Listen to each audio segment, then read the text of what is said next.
Subscribe कीजिए ज्ञान okay channel को और गवर्नमेंट जॉब्स, गवर्नमेंट स्कीम और रिजल्ट से रिलेटेड अपडेट का नोटिफिकेशन पाएँ सबसे पहले और सबसे तेज़। हेलो दोस्तों, स्वागत है आप सभी का हमारे चैनल ज्ञान ओके में। तो दोस्तों, केंद्रीय विद्यालय के एडमिशन अब शुरू हो चुके हैं, बस इसका नोटिफिकेशन आने ही वाला है। अब दोस्तों एडमिशन ओपन इसके हो जाएंगे 2020-21 के लिए, कक्षा 1 के लिए और बाकी कक्षाओं के लिए आपको क्या डॉक्यूमेंट तैयार करवाने होंगे, कैसे आपको ये तैयार करवाने हैं, पूरी जानकारी आपको इस वीडियो में बताएंगे। कौन कौन से डॉक्यूमेंट हैं जो क्लास 1 के लिए लगेंगे और कौन कौन से डॉक्यूमेंट हैं जो बाकी कक्षाओं के लिए लगेंगे। ये क्वेश्चन आपने वीडियोस के कमेंट में भी लिखा था और आर्टिकल के कमेंट में भी आपने लिखा था कि डॉक्यूमेंट क्या क्या तैयार करवाने होंगे जो केंद्रीय विद्यालय एडमिशन में जो लगते हैं, स्कूल में जो डॉक्यूमेंट्स लगते हैं और ऑनलाइन जो डॉक्यूमेंट्स लगते हैं।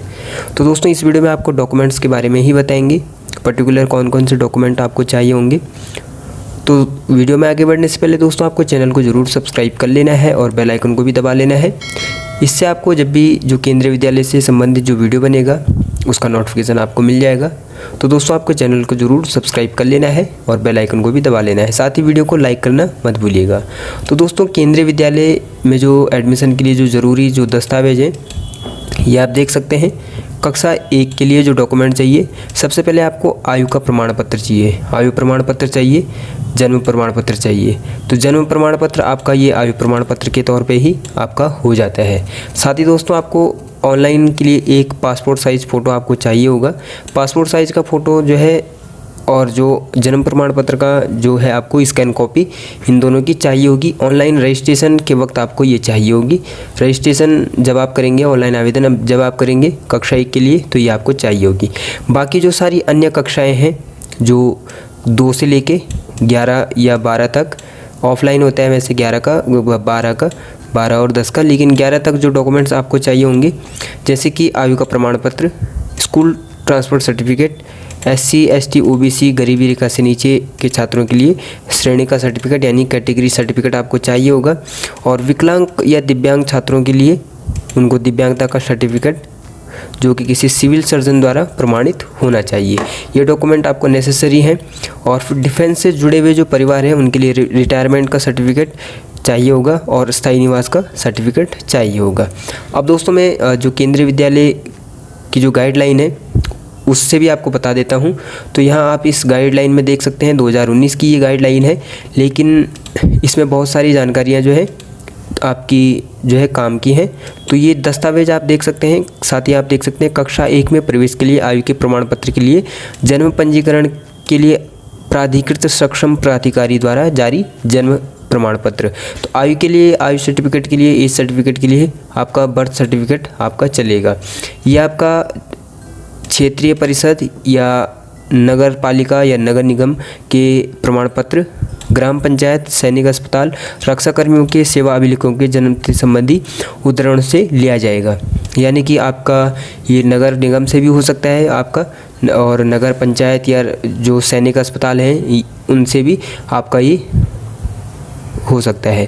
और अन्य कक्षाओं के लिए राज्य शिक्षा विभाग से मान्यता प्राप्त विश्वविद्यालय द्वारा निर्गत स्थानांतरण प्रमाण पत्र में अंकित जन्मतिथि मान्य होगी। कक्षा जो 1 के बाद जो डॉक्यूमेंट्स जो आपके होंगे उसी की जो एज होगी वही आपकी एज मानी जाएगी। और इस तरह से आप देख सकते हैं जन्मतिथि के मूल प्रमाण पत्र को सत्यापन के पश्चात अभिभावकों को लौटा दिया जाएगा। यानी आपका जो जन्म प्रमाण पत्र अगर आपका फिजिकली आप वो मांगते हैं तो वो आपको वापस बाद में मिल जाएगा। कक्षा 8 तक प्रवेश बिना किसी अन्य विद्यालय के स्नानांतरण प्रमाण पत्र के भी दिए जा सकते हैं, यानी बिना जो आपका जो ट्रांसफ़र सर्टिफिकेट होता है उसके भी दिए जा सकते हैं, बशर्ते बच्चा प्रवेश पाने योग्य हो, उसका जन्म प्रमाण पत्र सरकारी निकाय द्वारा जारी किया गया हो। तो यहाँ आप ये भी देख सकते हैं, अगर आपके पास ट्रांसफ़र सर्टिफिकेट ना अवेलेबल हो उस टाइम तो कक्षा 8 तक ये आपको एडमिशन मिल जाएगा। इसी तरह माननीय सांसदों अथवा सार्वजनिक क्षेत्रों के उपक्रमों के कर्मचारियों के पुत्र पौत्रियों के माता पिता अथवा पिता के माननीय सांसदों अथवा सार्वजनिक क्षेत्र के उपक्रमों के कर्मचारियों के साथ संबंध होने के बारे में प्रमाण पत्र की आवश्यकता है। अगर आप सांसद या सार्वजनिक क्षेत्र के उपक्रम यानी गवर्नमेंट एम्प्लॉय हैं तो आपको उसके लिए सर्टिफिकेट चाहिए होगा कि मतलब उस रिलेशन सर्टिफिकेट आपको चाहिए होगा। इस तरह से दोस्तों ये आपके रिलेशन सर्टिफिकेट से रिलेटेड जानकारियाँ दी रखी है। उसके बाद अनुसूचित जाति, अनुसूचित जनजाति, आर्थिक रूप से कमजोर वर्ग, ओबीसी, नॉन क्रीमी, बीपीएल इत्यादि के संबंध में जारी प्रमाण पत्र संबंधित राज्य सरकार, संघ सरकार के संबंधित प्राधिकारी द्वारा जारी किया जाना चाहिए। यदि बच्चे का यह प्रमाण पत्र उपलब्ध नहीं है तो ऐसी स्थिति में प्रवेश के प्रयोजन हेतु माता पिता के प्रमाण पत्र को आरंभ में स्वीकार कर लिया जाएगा, किंतु बच्चे से संबंधित प्रमाण पत्र 3 माह के अंदर जमा कराना होगा। अगर आपके पास जैसे आप ओबीसी, एससी, एसटी या किसी और कैटेगरी से हैं, शेड्यूल कास्ट से हैं और आपको अपनी कैटेगरी में एडमिशन चाहिए, नॉन क्रीमी लेयर हैं, बीपीएल कार्ड धारक हैं और आपके बच्चे का जो सर्टिफिकेट नहीं बना है, जैसे कि जो सर्टिफिकेट होते हैं कैटेगरी सर्टिफिकेट या कास्ट सर्टिफिकेट नहीं बना है, तो आप वहाँ अपना जो सर्टिफिकेट है वो यूज कर सकते हैं माता पिता का, लेकिन 3 महीने के अंदर आपको बच्चे का सर्टिफिकेट बनवाना होगा, 3 महीने के अंदर ही स्कूल में जमा भी कराना होगा। और दिव्यांग बच्चे के संबंध में भारत सरकार के दिनांक 4/5/1999 के कार्यालय ज्ञापन संख्या SCT में परिभाषित सिविल सर्जन, पुनर्वास केंद्र अथवा किसी अन्य सक्षम प्राधिकारी द्वारा जारी प्रमाण पत्र होना चाहिए।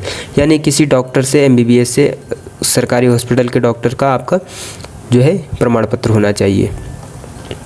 और इस तरह से यहाँ काफ़ी सारी चीज़ें दे रखी हैं।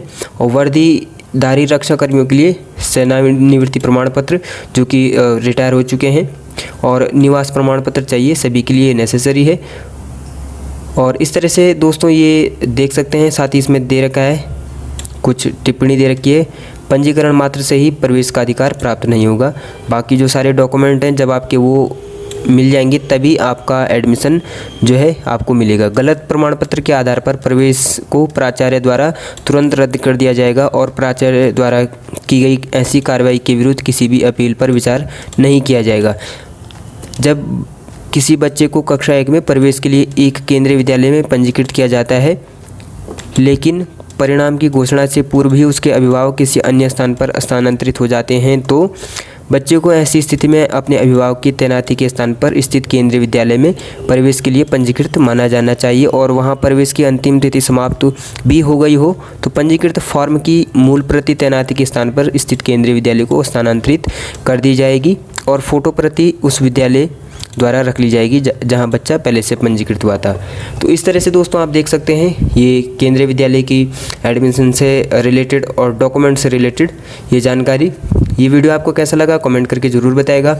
और इसी तरह दोस्तों केंद्रीय विद्यालय से संबंधित जानकारी पाने के लिए हमारे साथ लगातार बने रहें। केंद्रीय विद्यालय से संबंधित जो वीडियो सीरीज़ है उसका लिंक मैंने नीचे डिस्क्रिप्शन बॉक्स में दिया हुआ है, वहाँ से आप देख सकते हैं रजिस्ट्रेशन कैसे करना है, आवेदन फॉर्म कैसे भरना है, फीस स्ट्रक्चर क्या है और जो कुछ शर्तें हैं जैसे कि कौन सी कक्षा के लिए कौन से डॉक्यूमेंट लगते हैं, ऑनलाइन में क्या डॉक्यूमेंट लगते हैं और प्राइवेट जॉब वालों के लिए क्या डॉक्यूमेंट्स चाहिए हैं या उनको मिलता है या नहीं मिलता है। इस तरह के बहुत सारे जो क्वेश्चन आपने पूछे थे उनकी एक सीरीज़ बना रखी है, उसका लिंक आपको नीचे डिस्क्रिप्शन बॉक्स में मिल जाएगा। तो दोस्तों इसी तरह केंद्रीय विद्यालय एडमिशन से रिलेटेड सभी जानकारी पाने के लिए हमारे साथ बने रहें। चैनल को लाइक, शेयर और सब्सक्राइब करें और बेल आइकन को दबाना मत भूलिएगा। तो दोस्तों मिलते हैं फिर इसी तरह की एक नई जानकारी के साथ, तब तक के लिए धन्यवाद।